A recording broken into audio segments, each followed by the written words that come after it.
Hello दोस्तों, कैसे हो आप लोग। तो आज हम इस वीडियो में जानेंगे कि पढ़ा हुआ को हमेशा के लिए याद कैसे रखें। क्योंकि कई बार ऐसा होता है ना कि आप जो पढ़ते हो उसे कुछ दिन के बाद आप तुरंत भूल जाते हो। तो इस प्रॉब्लम को सॉल्व करेंगे आज की इस वीडियो में। तो चलिए वीडियो को शुरू करते हैं। नंबर 1, पर्याप्त नींद और आराम की कमी। हम सभी की ये सोच होती है ना कि जितना कम सोएंगे उतना पढ़ाई करने को समय मिलेगा, पर असल में ऐसा कुछ नहीं है। ऐसा करने से आप अपनी प्रोडक्टिविटी घटा देते हो। हमारे दिमाग को सही से काम करने के लिए रोजाना 7 से 8 घंटे की नींद जरूरी होती है। अगर आप ऐसा नहीं करते हैं तो आपकी दिमाग की अलर्टनेस कम हो जाती है और रिफ्रेश भी महसूस नहीं होगी। आप सही से सोच तभी पाओगे जब आप पर्याप्त नींद लोगे। तो अगर आप ऐसी गलती करते थे तो मत करो। नंबर 2, पढ़ते समय ध्यान भटकना। वो ये है कि आपका ध्यान भटकता है पढ़ाई करते वक्त, जिस वजह से चीजें अच्छे से समझ में नहीं आती है और फिर सही से याद नहीं हो पाता है। जब आपके दिमाग में कुछ जाएगा ही नहीं तो याद कैसे आएगी कि क्या पढ़ा था क्या नहीं। इसलिए अगर आप क्लास में हो तो कोशिश करो कि थोड़ा आगे में बैठो। इससे टीचर की नजर भी आप पर रहेगी और आवाज भी सही से सुनाई देगी, जिससे आपकी ध्यान नहीं भटकेगी।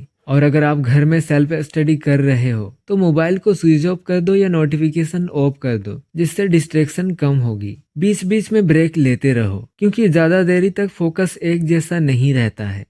नंबर 3, आपकी रुचि ना होना। दोस्तों, क्या आपको पता है कि क्यों हमें फिल्में हमेशा याद रहती है? क्योंकि उसमें आपकी रुचि है, आपका इंटरेस्ट है उसमें, और तो और उसमें आपको मजा आता है, जिस वजह से वो आपको हमेशा याद रहती है। उसी तरह ही जो सब्जेक्ट आपको अच्छा लगता है उस सब्जेक्ट को आप आसानी से समझ और याद कर लेते हो, पर जो सब्जेक्ट आपको अच्छा नहीं लगता है उससे आप दूर भागने लगते हो या डर लगने लग जाता है। तो अगर आप ये चाहते हो कि जो सब्जेक्ट आपको मुश्किल लगती है उसे आसान और मजेदार बनाना, तो उसके बेसिक्स को सीखना चालू कर दो। किसी सब्जेक्ट के हार्ड होने के कारण उसके बेसिक्स होते हैं। अगर आप उसके बेसिक्स सीख लोगे तो हो सकता है कि उस सब्जेक्ट का डर खत्म हो जाए और आसान लगने लगे। नंबर 4, याददाश्त का कमजोर होना।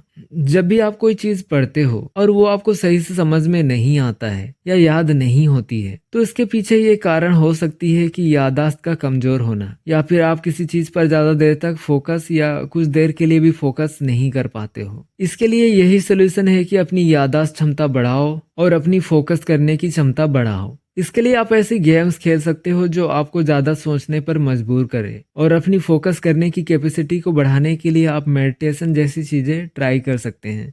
तो ये थे कुछ वजह जिस वजह से आपको पढ़ा हुआ अच्छे से याद नहीं रहता है। अब मैं आपको कुछ ऐसे टिप्स बता रहा हूँ जो आपको पढ़ा हुआ हमेशा याद रखने में मदद करेगी। नंबर 1, दूसरों को पढ़ाएं। जब भी आप कुछ सीख लो या पढ़ लो तो आपको कैसे पता चलेगा कि आपको अच्छे से समझ में आई या नहीं? इसके लिए आप दूसरों को या अपने साथियों को समझा सकते हैं। अगर आपको अच्छे से समझ में आई रहेगी तो आप दूसरों को भी अच्छे से समझा लोगे। नंबर 2, लिख कर याद करें। जब भी रिवीजन करो तो उसे लिख लिख कर रिवाइज करो। इससे लिखने की स्किल भी डेवलप होगी, और दूसरा कि आपके दिमाग को भी अधिक सोचने की जरूरत पड़ेगी, जिससे ये हमेशा के लिए आपके दिमाग में याद रह जाएगी। पर उस टाइम आपको एक बात ध्यान में रखनी है कि आप अपनी नोट कॉपी को बंद रखो, बिना किसी कॉपी किताब देखे बिना लिखो। हाँ, आप क्वेश्चन देख सकते हो, पर आपको आंसर तभी देखनी है जब आपको कुछ याद नहीं आ रहा हो। मुझे उम्मीद है कि ये वीडियो तुम्हें पसंद आई होगी। अगर वीडियो पसंद आई तो लाइक और सब्सक्राइब जरूर करना। मिलते हैं नेक्स्ट वीडियो में, तब तक के लिए बाय।